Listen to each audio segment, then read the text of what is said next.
binaria, esto es a favor o en contra de los buitres, desde ya que vamos a decir en contra, desde ya que tenemos que decir es repudiable.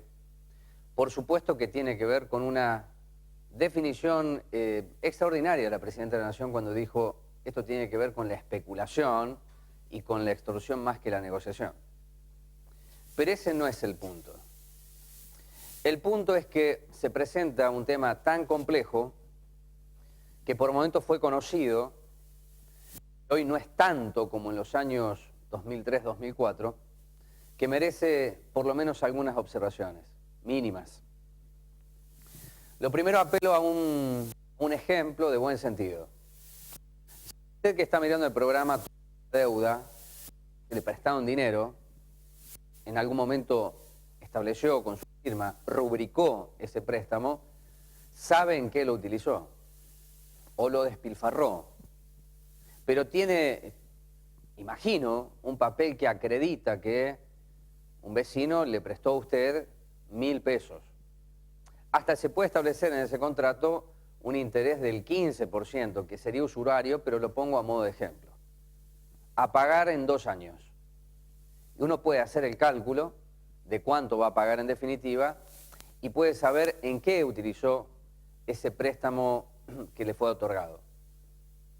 Esto así de básico es lo que debería aplicarse para que alguien, ya sea del gobierno o de sectores de la oposición, que son muy pocos, puedan desandar el camino que en algún momento nosotros lo hemos explicado aquí, y ha venido a este programa Alejandro Olmos Gaona, y lo he citado al padre Alejandro Olmos Gaona, Alejandro Olmos, que en un trabajo puntilloso de análisis exhaustivo, de investigación, pudo determinar y llevar el caso a la justicia, que derivó en un fallo de julio del año 2000, en donde se determinó por parte del doctor Lozada que la deuda externa tenía una composición ilegal e ilegítima.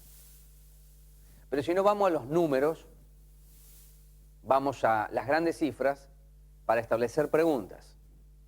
La dictadura militar, los que encabezaron el genocidio en la Argentina, dejaron una deuda calculada en 7.000 millones de dólares.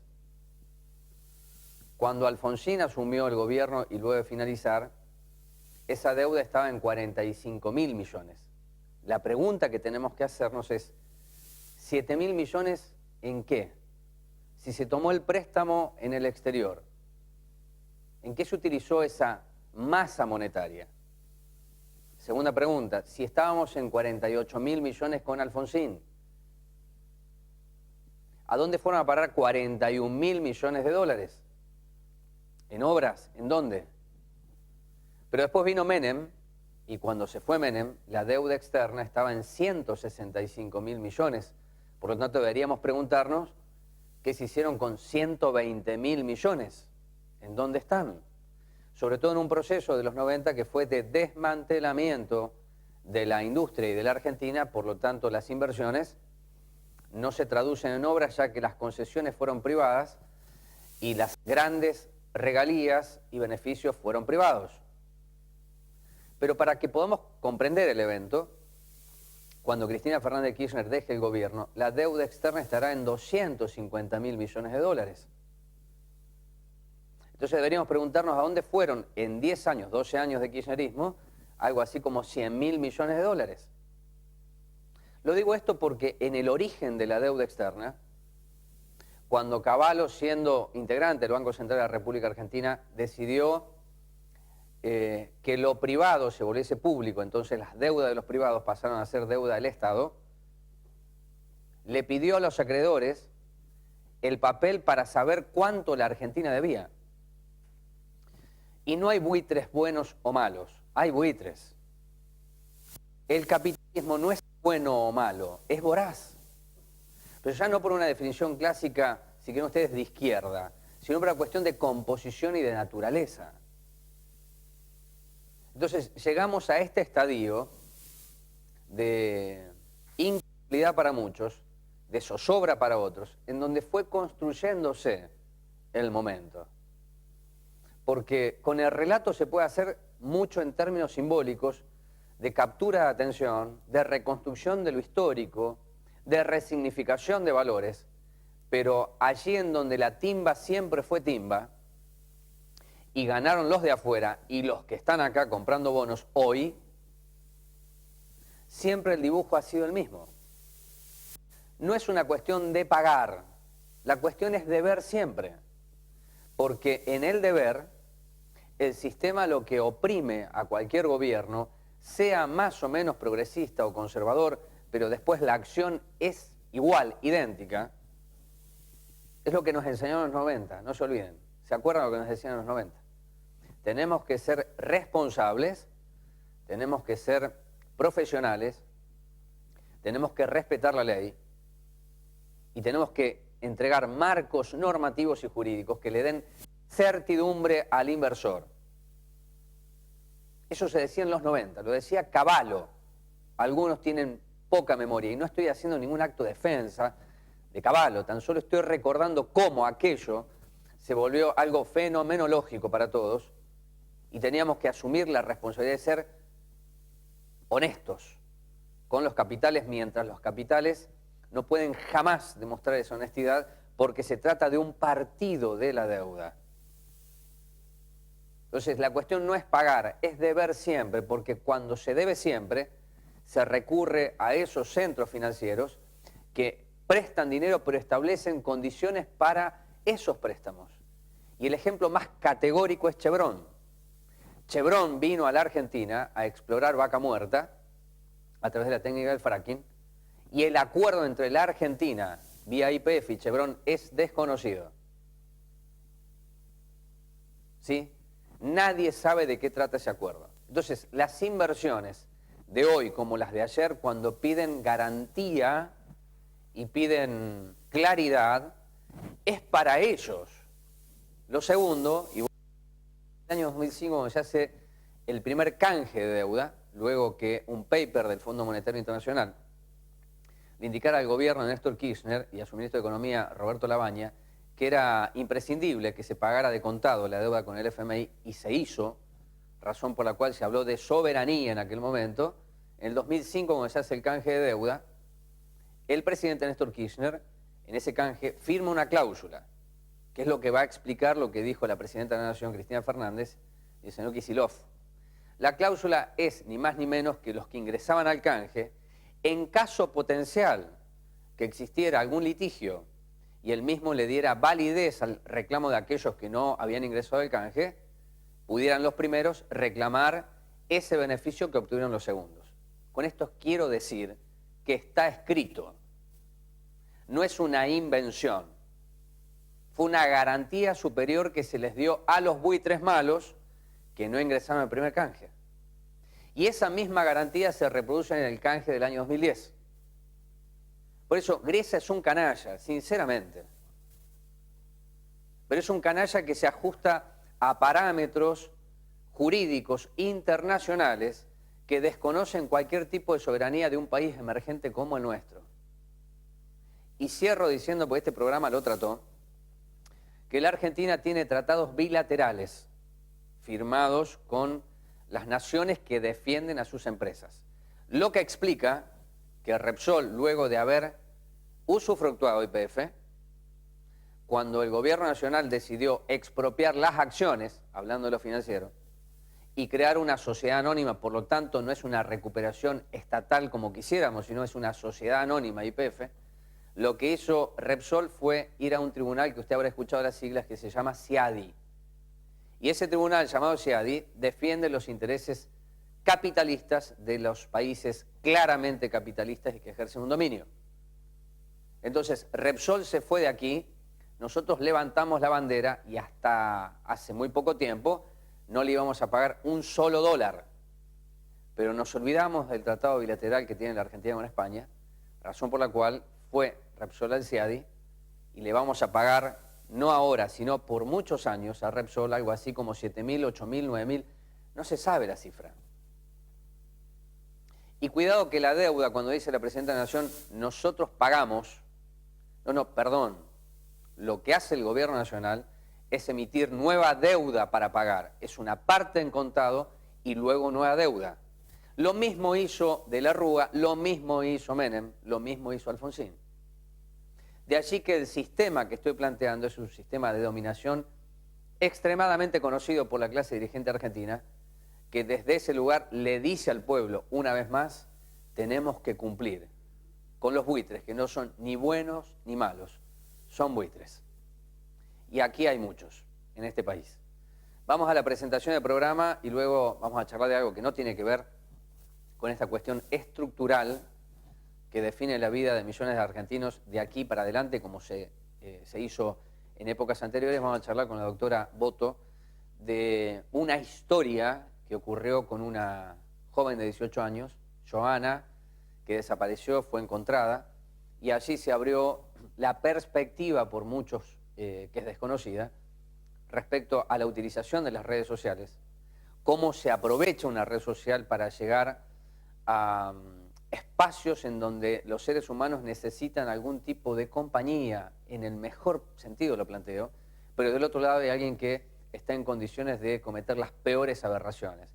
Es un tema para mí de suma actualidad, y queremos charlar con la doctora Boto sobre la situación y la historia de Joana y cómo sigue la causa judicial. Luego vamos a charlar con vecinos de Francisco Álvarez a propósito de las demandas de mejoras, o en todo caso algo que pueda generarles a ellos seguridad, y va a venir a charlar también en este programa Gustavo Zarza sobre la cuestión del default técnico o default, buitres, malos o buenos. Esta es la propuesta para el día de hoy de Quórum. Arrancamos así.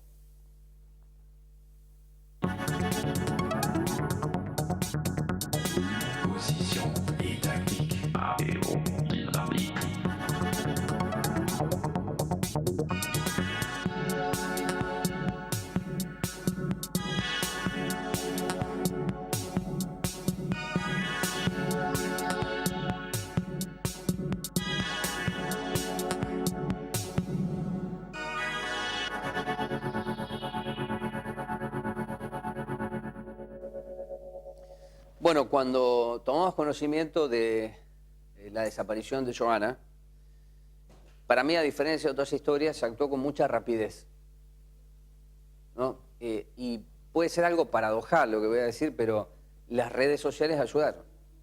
Una misma red social, mismo instrumento, mismo esquema, que permitió establecer un vínculo de una joven de 18 años que tiene un retraso madurativo, con una persona mayor de edad. Del otro lado, pues, se podrá decir, bueno, tenés 18 años, sí, claro. Pero no es una cuestión de edad, sino de vínculos. Y además de los vínculos, cómo se van trazando los mismos y qué objetivos persiguen. Teniendo de un lado la mejor buena fe y del otro lado una intención claramente manifiesta de romper ciertos códigos humanos y legales. Doctora, gracias por estar aquí. Gracias a vos, Rubén. Bueno, ¿cómo...? En algún momento cuando le hice la nota, me acuerdo en la plaza, yo le pregunté, ¿qué investiga la policía y la justicia? ¿El entorno? Él me dijo, sí. Ahora, el entorno no necesariamente familiar. ¿Qué es Facebook entonces?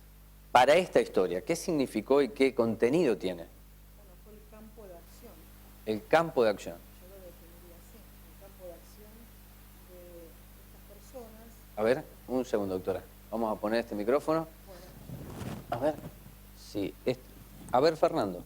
A ver, ahí. Ahí, acá. Ahora, si no, déjelo ahí al costado por las dudas, pero puede hablar con el micrófono del corbatero. Sí. El campo de acción de estas personas que trabajan en red y que utilizan el chat o el Facebook para comunicarse, conectarse con adolescentes y con preadolescentes también, en esta captación sofisticada de las personas, en este circuito de trata. Hoy lo charlaba en la radio con un compañero, que Facebook aparentemente es algo privado, pero es muy público, ¿no? Entonces, yo no tengo Facebook, ¿verdad? Pero yo tampoco. No estoy objetando a los que tienen.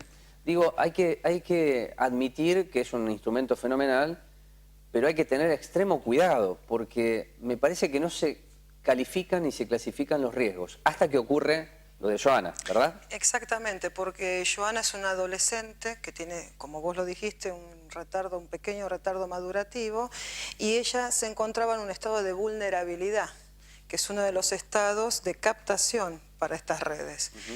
Había fallecido su abuelo, ella estaba en un estado de depresión y empezó a comunicarse por el chat con más de una persona, Claro. y una de esas personas era un supuesto muchacho de 20 años que en realidad tenía 60. Bueno, claro, no hay ninguna obligatoriedad para que una persona diga soy yo. Eso también tiene el Facebook un alto nivel de anonimato, ¿verdad? Sí, de anonimato. Y de falsedad de datos, por supuesto. ¿Y cómo va la investigación? Es decir, porque todo fue rápido, ¿no? Menos mal, fue muy rápido. Bueno, pero fue rápido, ¿por qué? Porque hubo una familia alerta que a los 20 minutos pasado el horario que llegaba Joana de la escuela no llegó y se dirigieron directamente a la comisaría y radicaron la denuncia. Fue rápido porque sacamos el tema fuera. Claro. Enseguida tratamos de hacerlo público, de que los medios supieran, de hacer una marcha, de que se viera la cara de Joana, de que se enteraran todos por las redes también de que Joana estaba desaparecida, entre comillas, ¿no? ¿Y en dónde estaba Joana? Bueno, ¿Se puede establecer, doctora, Joana fue al Mariano Moreno, donde concurría? Exactamente, nunca entró. Nunca entró.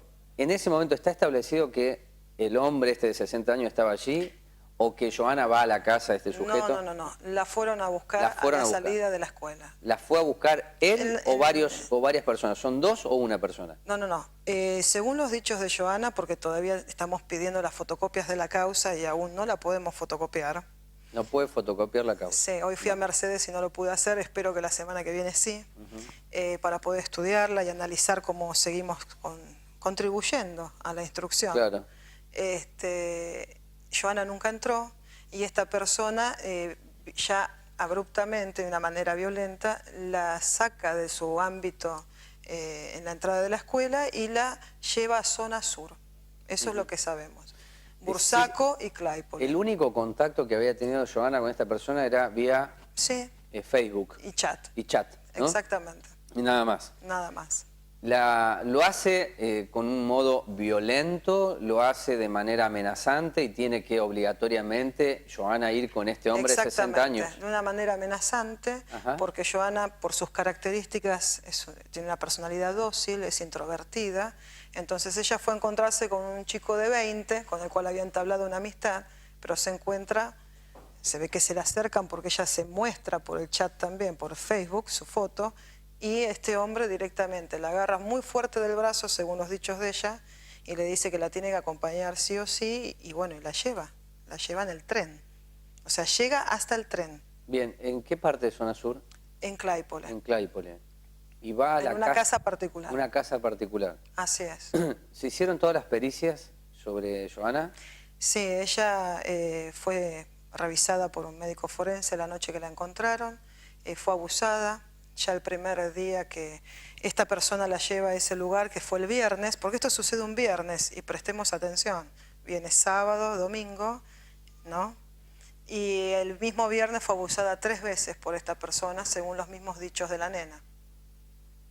Ahora nosotros, desde nuestra parte privada, la familia, con el papá, estamos tratando de que tanto médicos legistas, psiquiatras, como psicólogos, como psicopedagogos, hagan estudios exhaustivos de cómo está Joana. Queremos saber, primero, a qué punto llegó de vulnerabilidad, y segundo, cuál es el daño que ahora tiene, porque todavía no logramos que hable del todo. Es muy introvertida. Está impactada. Sí.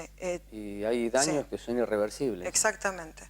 Entonces, ¿qué está haciendo la familia? Le está ayudando a la hermana a construir la cunita de su futuro sobrino y le hacemos trabajar la madera. A tal punto que a los 2 días de que la encontraron, ella empieza a lijar esas maderas para la cunita de su sobrinito. Destruye las lijas, llega a lijar hasta destruir las lijas, no sé cómo no se rompió los dedos, y la madera la deja más fina de lo que tiene que estar. O sea, con tanta bronca lijó, que está de a poco manifestando. Y más que nada con los profesionales, a través de las técnicas que ellos emplean.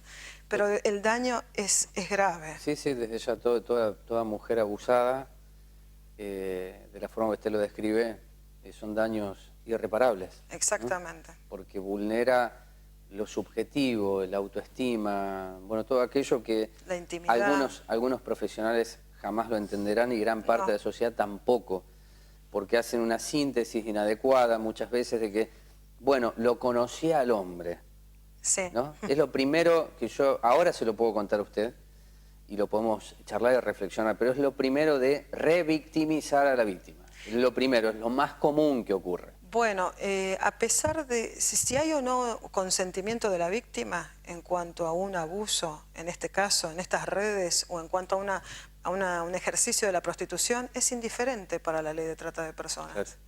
Es trata de personas. Claro. Doctora, fue llevada por este hombre, está detenido. No, Este hombre de 60 años no está detenido. no. Y todavía la causa está caratulada como abuso sexual agravado. ¿Y qué razón existe para que la prisión preventiva no aparezca? Mire, yo soy muy crítico del sistema de prisionización, tengo que ser franco, pero hay delitos, ¿no?, que son aberrantes. Lo que sucede es que cómo se demuestra la aberración, y eso favorece el principio de inocencia, ¿no? Usted lo sabrá mejor que yo. Pero tenía por lo menos la certeza de que la prisión preventiva ya estaba para este hombre. Usted me dice que no. No, por eso queremos las fotocopias de la totalidad de la causa y poder actuar en consecuencia. Porque esta familia vive prácticamente autoprivada de su libertad y la nena prácticamente no sale a la calle, el papá duerme pensando y atento, no está trabajando tampoco, simplemente van a los profesionales a hacerse ver, a que le practiquen los estudios que tienen que practicarle porque los necesitamos, y están viviendo en esa psicosis también, de si vuelve a aparecer este hombre o los demás que fueron los que llamaron después por teléfono y durante, o el que figuraba en el contestador del celular de la nena diciendo que no busquen más a la nena porque ella estaba bien, había cambiado de familia y le iban a dar amor en otro lado. ¿Qué es lo que le dicen a prácticamente todas las familias? Para que la familia cese en su búsqueda. En este caso tuvimos suerte por la prontitud y por sacar el problema afuera, hacia los medios y en las redes. Bueno, ahora estamos frente a otro problema. Sí. El problema, hasta le diría, a ver, es mayor en función de lo que usted está describiendo. Sí. Porque no son muchos los casos, y estoy hablando ahora sí de casos, no de historias, judiciales en donde luego de hallar a una persona y determinarse a modo a priorístico de que tiene algún tipo de vulneración de sus derechos, no esté detenida esa persona. Sus derechos humanos. ¿Estuvo detenida esta persona? Sí. Bueno, y entonces el fiscal, cuéntame el fiscal entonces. Bueno, ¿Qué valoración ha tenido el fiscal? ¿Qué fiscal es? Es la UFI 2, sí, a cargo del doctor Navarro. Del doctor Navarro. Bueno, ¿habrá merituado algo el doctor Navarro?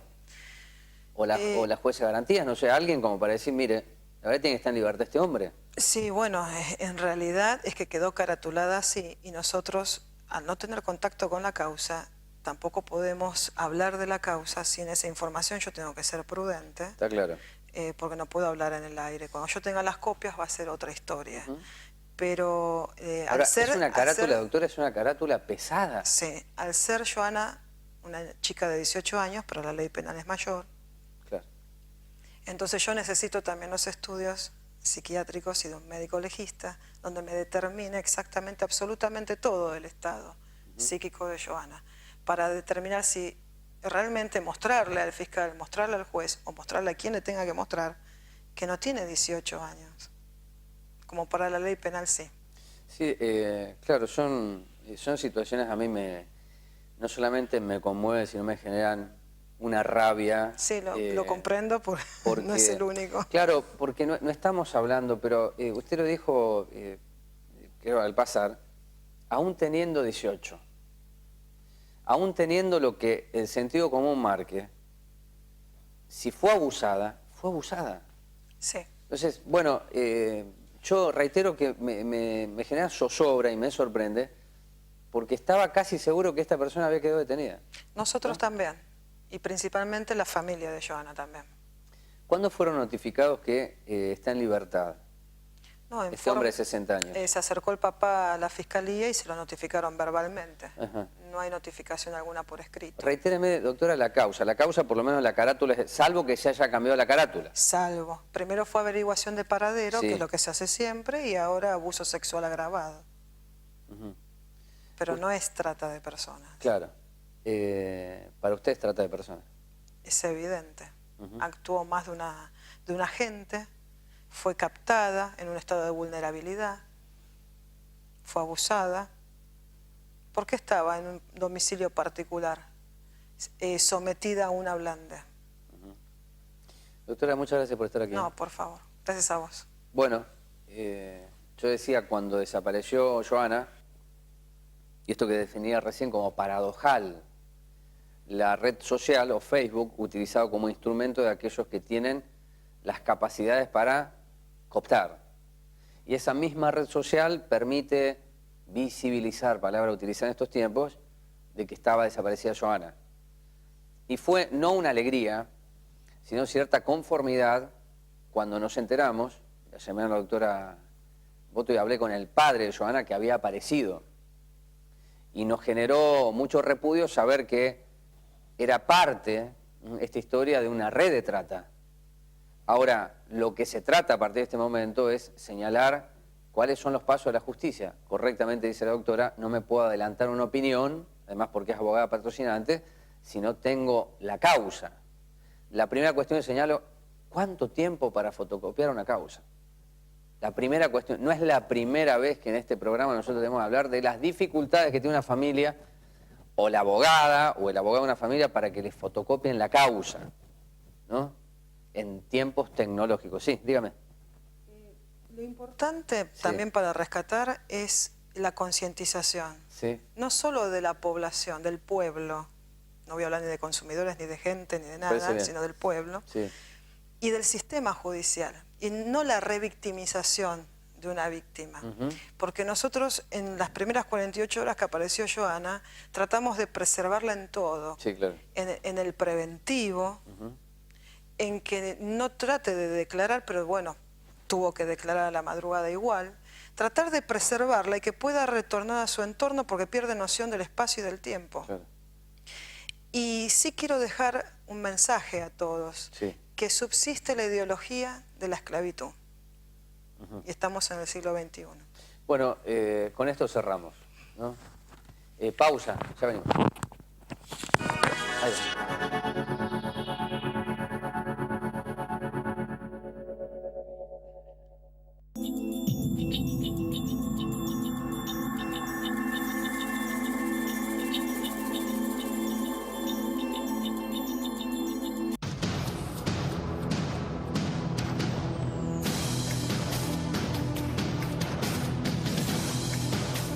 La Cámara de Diputados de la Provincia de Buenos Aires aprobó una nueva ley de procedimiento de adopción. La norma fija un plazo de 6 meses a los jueces para decidir sobre la situación de los menores en estado de vulnerabilidad. Trabajamos para que todos los niños puedan crecer y desarrollarse en el seno de una familia que los contenga y les brinde amor.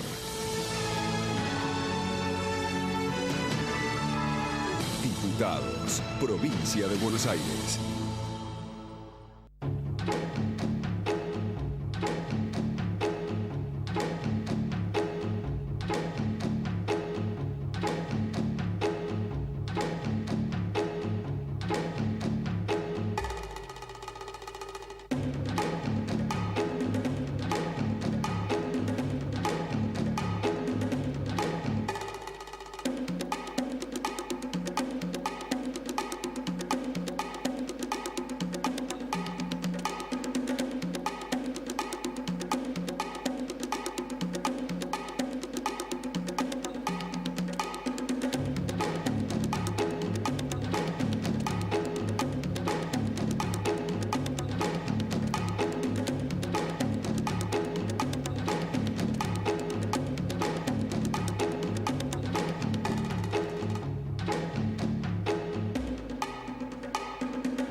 Yo quiero que puedan escuchar la siguiente nota que hicimos la semana pasada en La Plata.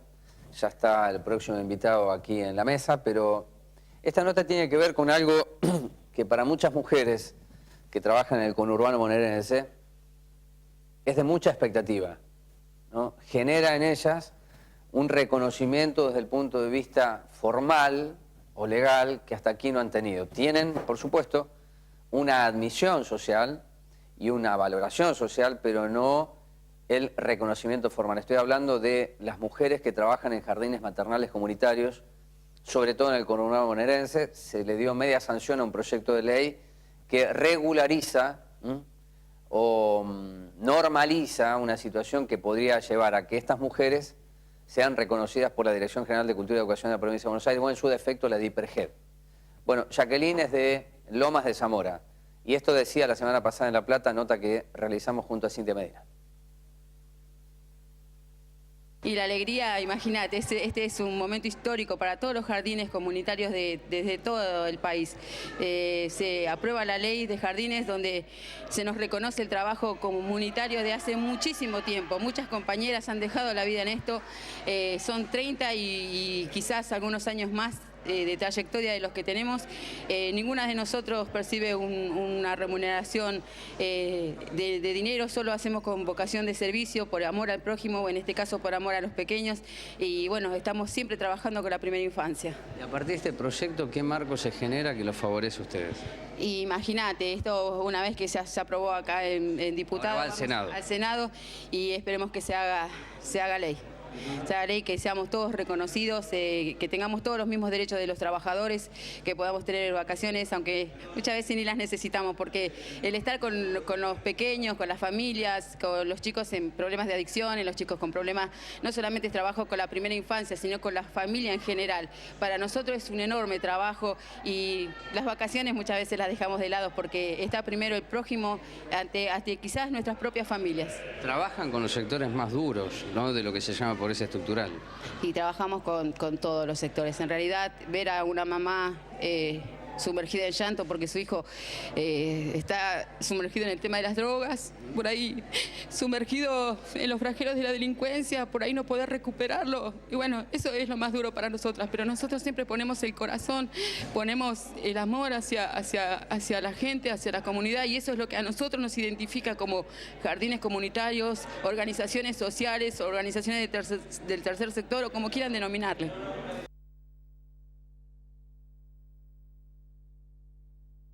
Jacqueline estuvo acompañada por otras mujeres, realmente colmaron los palcos de la Cámara de Diputados. Y esa frase de que trabajan con esos sectores, y estamos hablando de jardines maternales, por lo tanto la referencia, después lo pude charlar con ella, era con los hijos de esas mamás que envían a sus niños pequeños a los jardines, que no encuentran admisibilidad en el sistema. Y el llanto también tiene que ver con una cuestión referencial propia. Alicia Sánchez es la diputada, autora del proyecto, se trabajó mucho esto porque hay resistencia, sobre todo en los sectores más formales, de entender que estas mujeres no tienen la capacidad ni el conocimiento ni realizaron capacitaciones docentes. De allí la resistencia, no solamente presupuestaria, sino pedagógica. Bueno, Alicia Sánchez es diputada del Frente para la Victoria, es la esposa de Luis Delía, ocupa un lugar, tiene su banca en la Cámara de Diputados de la Provincia de Buenos Aires, decía esto para Quórum y Orden del Día. Así es el sueño y el trabajo de muchas compañeras, de cientos de compañeras y de miles y miles de niños que asisten a los jardines comunitarios. Se calcula que hay unos 1.500 jardines en toda la provincia de Buenos Aires y más radicados en el conurbano bonaerense.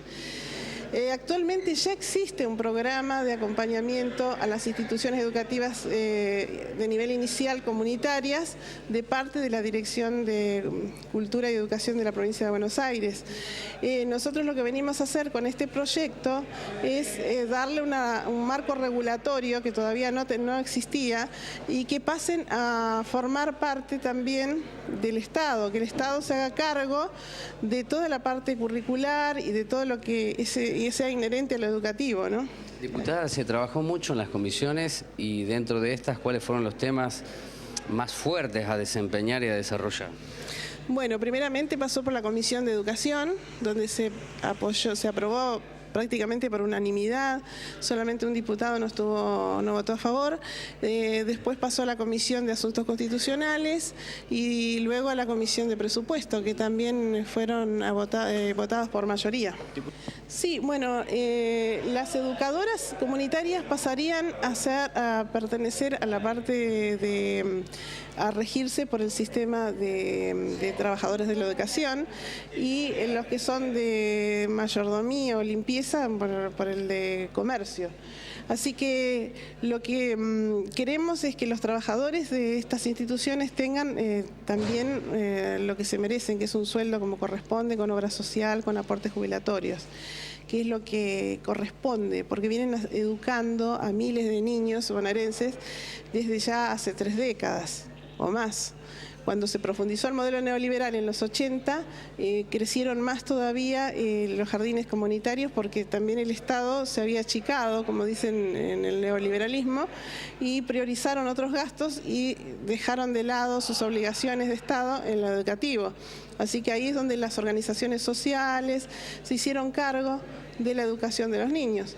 Hoy en día estamos en otro momento de la historia, en otro momento político y económico, donde se empieza a reconocer los derechos laborales de estas trabajadoras de la educación.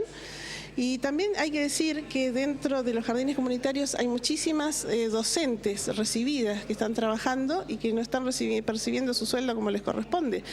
A las compañeras que vienen trabajando desde hace más de 30 años o hasta la fecha, reconocerle los saberes adquiridos y darle también que la Dirección General de Cultura y Educación se ocupe de nivelarlas, de darle todo el aporte de formación que corresponde a una docente, y que puedan recibir su sueldo correspondiente. Diputada, ¿se reconocen los años de trabajo? Porque recién lo contaba Jacqueline, son muchos años. Bueno, son muchos años, obviamente nosotros hicimos la ley y después hay que reglamentarla, que ya en ese sentido nosotros pusimos que sí, que se reconozcan los años de trabajo de las compañeras, porque ellas estuvieron poniendo cotidianamente, día a día, su vida al servicio de la niñez. Bueno, media sanción ahora al Senado. Antes de charlar con Nahuel, que es integrante de una asociación albarenses de Francisco Álvarez, quiero decir que ayer hubo una reunión de los presidentes de bloque con el señor Aparicio. Yo quiero que anoten el nombre. Aparicio es el responsable del Ministerio de Desarrollo Social de la provincia de Buenos Aires, y en esa reunión dijo que no hay ningún recorte de cupos del servicio alimentario en la provincia de Buenos Aires, partiendo de una cuestión realmente increíble. Para Aparicio no existen más los cupos sino los porcentajes, ¿sí? Y el porcentaje o los cupos, como quiera usted, se debe traducir en una cifra. No soy muy amante de las cifras, pero vivimos en este sistema y tengo que decir que 500.000 de chicos en la provincia de Buenos Aires dejan de recibir algún tipo de modalidad del servicio alimentario, sea desayuno o merienda o almuerzo. En Moreno son 14.000 niños. Entonces, lo que se decía es que ningún niño va a quedar sin comer. Digo, para tener dimensión de lo que decía la diputada Sánchez del neoliberalismo y la actualidad, que se le va a dar a todos la comida. Bueno, si es así, si con 5 pesos era una miseria y no se podía comprar nada, 6 pesos con 30, va a ser más miserable y va a hacer que, por más que todos los niños estén alimentados, la carga nutricional sea una vergüenza y un insulto. ¿Está? Pero para el señor Aparicio, ministro de Desarrollo Social, en la provincia no hay ningún tipo de ajuste. Aclaro entonces sobre esto que en el día de hoy va a venir la doctora Balín para charlar con nosotros, porque en el municipio de Ituzaingó se hizo una presentación, ¿no? Un amparo que tuvo aceptación en el Tribunal de Morón. Por lo tanto, se dispuso una medida cautelar en Ituzaingó que retrotrae el ajuste al 31 de mayo. Por lo tanto, lo que tiene que hacer la provincia de Buenos Aires es darle a todos los niños de Ituzaingó la merienda, el desayuno y el almuerzo antes del ajuste. y ya hay algo igual en Tres Arroyos y parece que esto se va a extender a toda la provincia de Buenos Aires. La semana que viene va a venir la doctora Balín a charlar con nosotros, que fue la que llevó este caso a partir de que una mamá fue a la justicia y dijo, en la escuela no le dan de comer a mi hijo y es el único lugar donde come. ¿Está?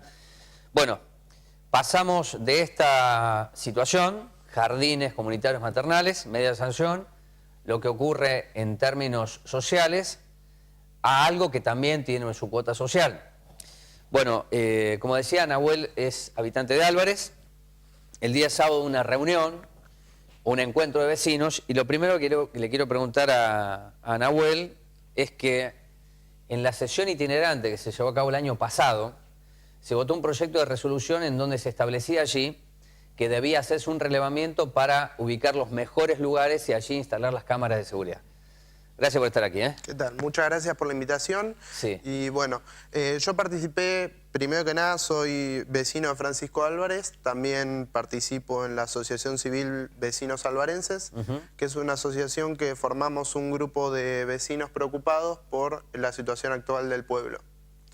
Este sábado se dio por una convocatoria vía Facebook de varios vecinos, una reunión por el tema de seguridad, que bueno, sucede que en la provincia se está implementando el nuevo comando de prevención comunitario y bueno, la gente no está muy informada y quiere saber de qué se trata y cómo va a afectar esta modalidad nueva a la seguridad de la zona.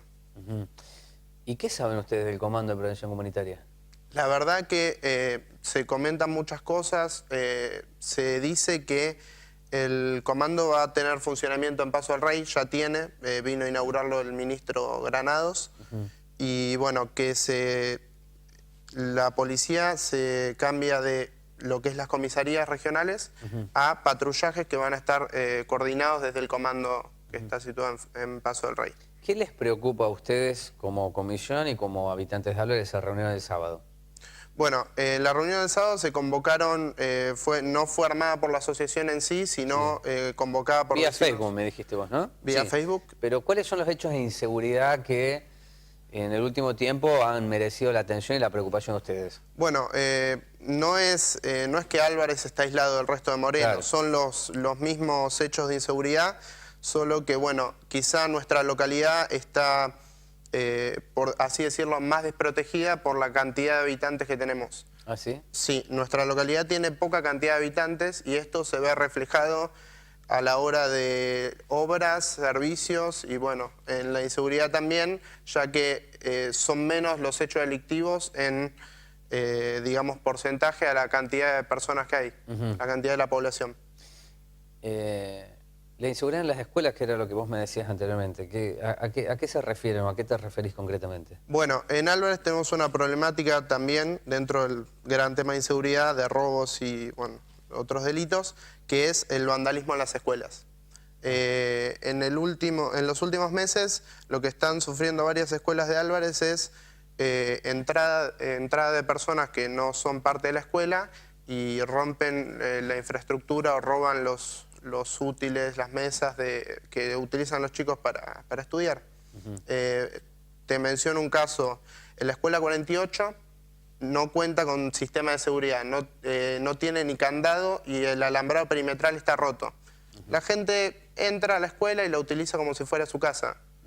También pasó en el jardín 943 que entraron unos chicos de noche y hicieron un desastre con los matafuegos.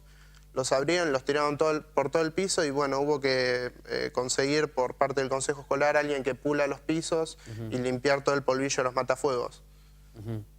Te hago dos preguntas finales. Esto de la inseguridad en las escuelas, fue el consejero, hay un consejero escolar que hasta hace poco tiempo, hace 3 sesiones atrás, presentó un proyecto para que se tomen las medidas y las garantías adecuadas. Realmente esto yo lo vengo escuchando hace tantos años. Es decir, un sereno no se puede colocar en una escuela por una cuestión de seguridad, de responsabilidad que tiene la institución para esa persona ante un suceso eventual que pueda afectar su integridad física. El sistema de alarmas puede, el consejo escolar comprar una alarma, pero después pagar la alarma mensualmente no da. Es decir, me parece que no hay salida, y la salida siempre tiene que ver con lo momentáneo más que la búsqueda de lo estructural. Vos preguntabas recién, o se preguntó usted cómo funciona este comando. Bueno, yo lo voy a explicar rápidamente, por ahí les sirve a ustedes. La idea del Comando de Prevención Comunitaria va a funcionar, si es que funciona, en Moreno el día que se amplíen las cuadrículas, ¿no? Es decir, son áreas en que se vive el distrito, entonces cada cuadrícula debe tener la cobertura de 5 móviles. Voy a poner un ejemplo, 5 móviles. El tema es que no hay móviles. El problema es que la primera camada de la Bucetich descentralizada cubrió en gran medida las exoneraciones, los pases a disponibilidad y las jubilaciones de los que estaban integrando la bonaerense. Estoy diciendo básicamente que pueden presentar el proyecto que quieran, ¿no? Cualquier proyecto punitivo o represivo yo lo voy a rechazar. Pero en términos integrales, no hay una renovación de personal o aumento de personal porque se suplantó lo nuevo con lo que se fue. Y los patrulleros todavía están ploteando. Cuando esto más o menos tenga patrulleros y hombres, lo que tienen que hacer los patrulleros de las cuadrículas de Álvarez es estar todo el tiempo en la calle, no van a estar en las comisarías. En la comisaría va a ir el patrullero para llevar a la persona detenida o la actuación. Deja la persona detenida la actuación y vuelve a la calle. Esa es la idea del Comando de Prevención Comunitaria. Por lo tanto, puede ser que muchos vecinos no vean a los patrulleros en la comisaría y se digan, se fueron. Tienen que estar en el barrio, no tienen que estar en Paso de Rey, tienen que estar en los barrios, en las cuadrículas. Ese es el diseño del señor Granados, el sheriff de Seiza, para toda la provincia de Buenos Aires. Así que, primero explicarte eso, o explicar a la audiencia eso, y lo segundo, ¿pudieron establecer contacto con el concejal Benítez de Francisco Álvarez, concejal muy reconocido de la zona? Sí. Bueno, primero lo que me comentaba el centro del Comando de Prevención, sí, es más o menos esa la problemática que hay. La gente desconoce cómo se va a trabajar, claro, y la reunión se hizo quizá por eso, porque desconocían cómo se va a trabajar y pensaban que los patrulleros salían de Paso del Rey y iban a tener que venir a Álvarez. No, claro. Pero bueno, creo que la reunión sirvió un poco para comentar que el tema no era así. A la reunión se acercó un miembro del partido UNEM, Lucas Franco. Sí. Se acercó a la reunión, que creo que fue invitado por una de las vecinas que convocó. Del concejal Benítez, no sé si estuvo invitado a la reunión, pero no estuvo en la reunión. Y la última, ¿de qué manera se acrecienta la participación de los vecinos de Álvarez para discutir a fondo lo que es la seguridad? ¿Qué lo hacen por vía Facebook? ¿Se juntan semanalmente? ¿Qué es lo que están discutiendo? ¿Y qué es lo que piensan que deben tener en materia de seguridad? ¿Qué les daría seguridad a ustedes? Bueno, te comento. Primero que nada, desde la asociación de la que formo parte, convocamos varios plenarios, asambleas abiertas a la comunidad, en la que vinieron varios vecinos y comentaron la problemática de seguridad que había en la localidad.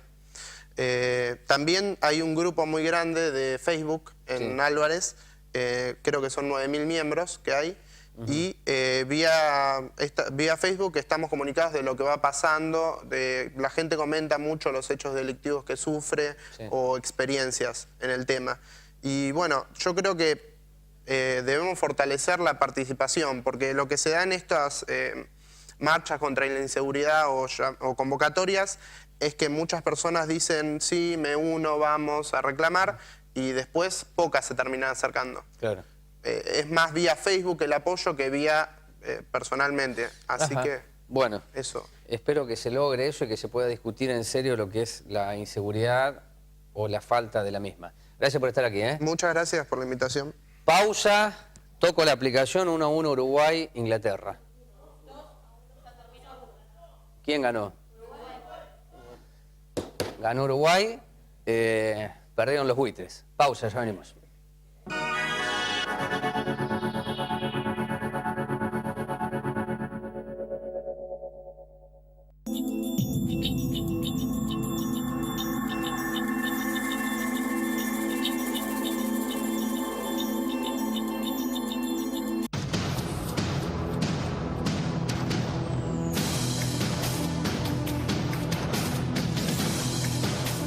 La Cámara de Diputados de la Provincia de Buenos Aires aprobó una nueva ley de procedimiento de adopción.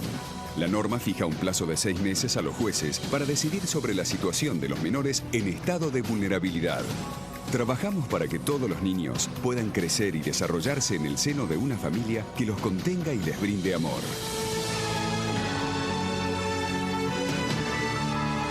Diputados, Provincia de Buenos Aires.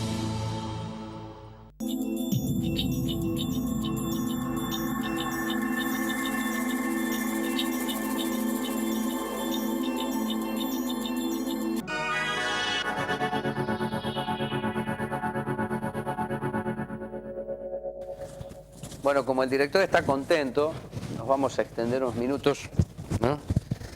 Es de origen uruguayo el director, su familia. Así que Suárez por 2, me dicen. Muy bien. Bueno, está Gustavo Zarza para charlar en estos minutos que restan del programa sobre la consolidación de lo que Alejandro Olmos Gaona, una persona que conocemos, hace muchos años definió, pero con mucho criterio, mucho conocimiento y técnica, el partido de la deuda. El partido de la deuda no reconoce identidades partidarias, sino una admisión de que todo aquello que se reclama al país debe ser pagado, con el hambre del pueblo. Esto no hay dudas.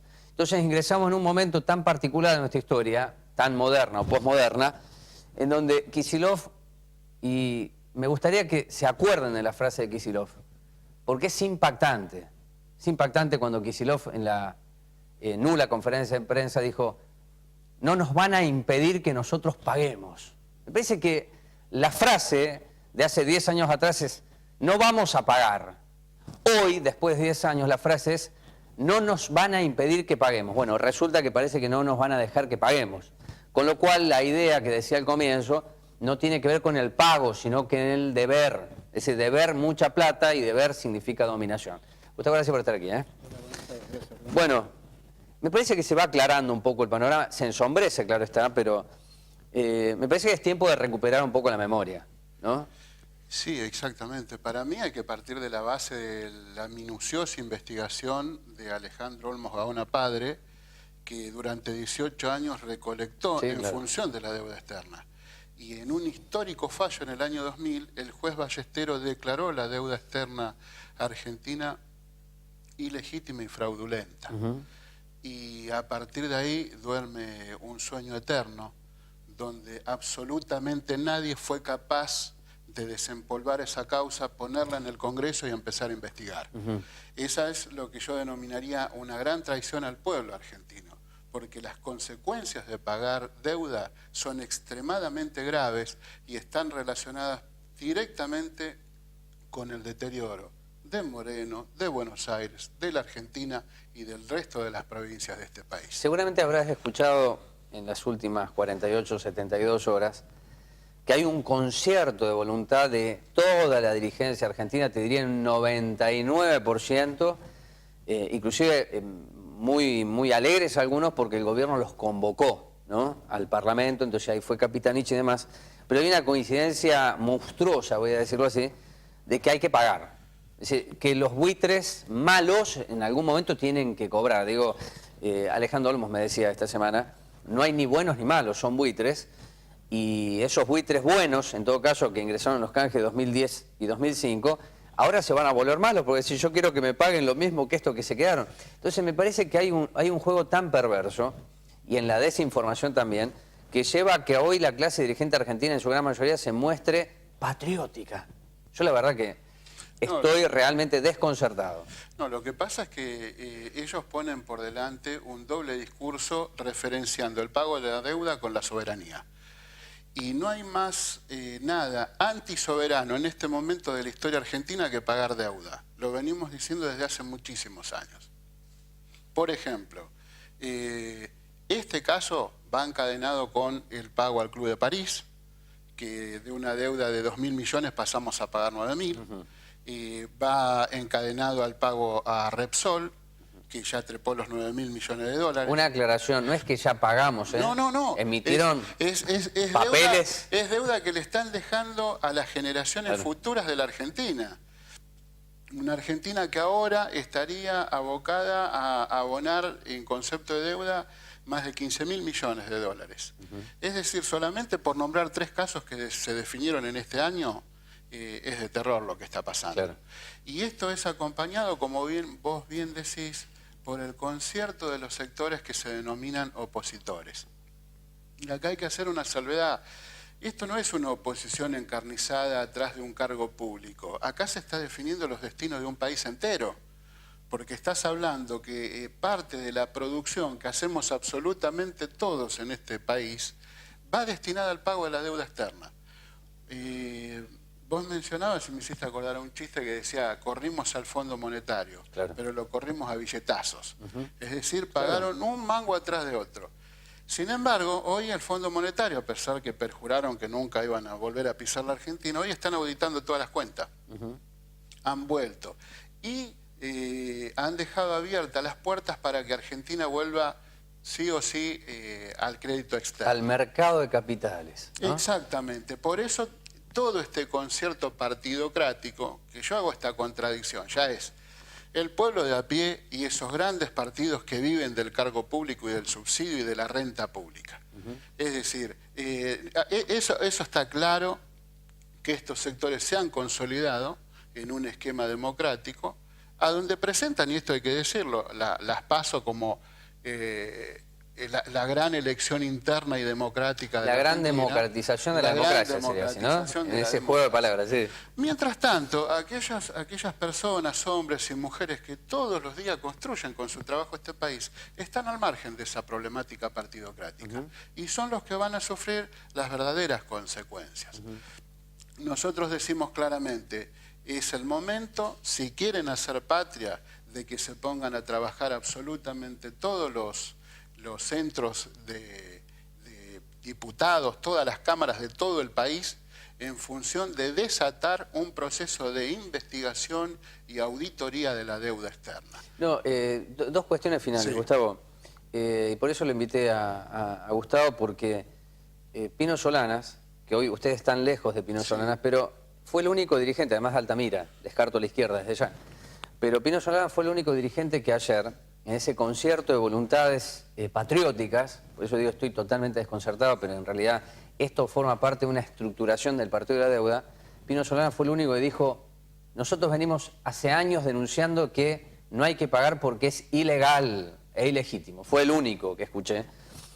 Ustedes en la corriente en la que están, o Proyectos en la provincia de Buenos Aires, ya se han alejado de la figura de Pino Solanas, pero yo me acuerdo que hace 10 años atrás, Norberto Galazo, que yo fui a una actividad que hicieron ustedes, hablaba precisamente de esto. Me parece que la destrucción de la Argentina tiene que ver con la pérdida de memoria o la desmemoria que han desarrollado varios intelectuales que nos dan por cierto que lo que hemos vivido es un proceso extraordinario de recuperación soberana. Entonces, nosotros tenemos la obligación, y por eso lo invité a Gustavo, porque hace 10 años atrás discutíamos esto. Y los elementos de deuda de hace 10 años atrás no son diferentes a estos, son los mismos. Es cómo domino yo a los países emergentes en función de los intereses capitalistas, ya no solo de los países, sino de las empresas. Club de París no son países, son empresas. Son empresas. Y la mayoría que dieron algo a la Argentina, que es incomprobable, en pleno genocidio de este país. Y se paga eso. Se paga intereses y capital. Bueno, esto lo charlamos hace 10 años atrás con Gustavo y con Norberto Galazo, que vino a dar una exposición, una clase de deuda externa. Hoy Galazo, que es de carta abierta, no sé dónde está, pero llama todo este proceso como de recuperación soberana. Me parece que ahí está la clave. Sí, totalmente. Una de las claves, ¿eh? Totalmente. Acá hay que hacer memoria, hay que ordenar el esfuerzo que implica el pago de estas deudas fraudulentas e ilegítimas. Sin ir más lejos, Alemania en 1953... invocando el concepto de deuda odiosa, dejó de pagar su deuda externa. Estas cosas que, a ver, hay gente que hace política ahora y que no tiene en cuenta que la Argentina pagó 177.000 millones de dólares con este gobierno que dice que hace soberanía y tiene un proyecto nacional y popular. 177.000 millones de dólares se han pagado y hoy la deuda argentina asciende a más de 250.000. Entonces, no te has desendeudado, has elegido el camino que es la estrategia de las grandes corporaciones mundiales para sujetarte a un plan de dominación. Por eso nosotros decimos, y por eso nos alejamos de Pino Solanas, nosotros creemos que la camada de jóvenes, de veteranos que ha parido esta tierra, tiene que volver a poner sobre la mesa un proyecto de emancipación nacional, que vuelva a pensar y soñar que es posible crear un país con autonomía económica y autonomía soberana. Ahí va. Entonces, ese es el gran desafío que hay. En eso vamos a seguir resistiendo, porque sabemos que hay enormes voluntades que no están dispuestas a entregar nuestra soberanía aún más a los acreedores externos, que como vos bien decís son directamente piratas, vamos a llamarlos. Gracias por estar aquí, Gustavo. No, gracias a breve, ustedes. pero el hecho de invitarlo a Gustavo es que hay sectores que no han perdido la memoria y que saben que una discusión medular, si es que queremos pelear en serio, pasa por esto. Y lo primero que te voy a decir, no pagaremos. No es que vamos a pagar compulsivamente, pues somos pagadores seriales a lo largo de la historia, no este gobierno. Los gobiernos han sido pagadores seriales, pero el castigo ha sido para el pueblo, no para los representantes del mismo. Así que con esto queríamos despedirnos y tal vez la semana que viene, si tenemos suerte, por ahí lo invitamos de nuevo a Willy, pero puede ser que venga Alejandro Olmos Gaona para charlar sobre deuda, la deuda eterna, más que externa, que condena al pueblo. Gracias por estar aquí, Gustavo. Con ustedes nos reencontramos el próximo jueves aquí en Quórum. Hasta entonces.